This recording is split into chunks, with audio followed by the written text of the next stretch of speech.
Une pause dans la campagne. Emmanuel Macron remet sa casquette de président de la République cet après-midi pour visiter le chantier de Notre-Dame de Paris, 3 ans, jour pour jour, après l'incendie spectaculaire qui a ravagé une partie de la cathédrale et fait tomber la flèche de Viollet-le-Duc. Bonjour Jacques Serret. Bonjour.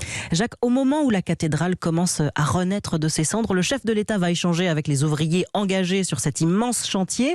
Visite très symbolique pour Emmanuel Macron en plein entre-deux tours et à la veille du week-end pascal.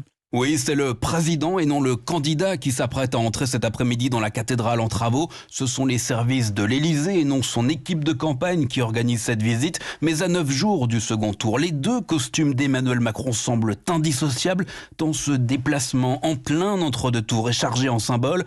Un signal très clair envoyé à l'électorat catholique le jour du vendredi saint à la veille du week-end pascal. Il faut dire que le vote des catholiques est loin de laisser indifférent la Macronie. Une enquête de l'IFOP pour le journal La Croix indique que les catholiques qui se disent pratiquants réguliers ont un peu moins voté pour le président sortant que la moyenne nationale, 25%, au lieu des près de 28% accordés à Emmanuel Macron. En revanche, 16% d'entre eux ont glissé un bulletin Éric Zemmour, une proportion bien plus élevée que la moyenne nationale. Une partie de ces électeurs est donc aujourd'hui sans candidat et pas spécialement sujet à voter Marine Le Pen, car les catholiques qui vont régulièrement à la messe ont moins voté pour la candidate du RN que la moyenne des Français.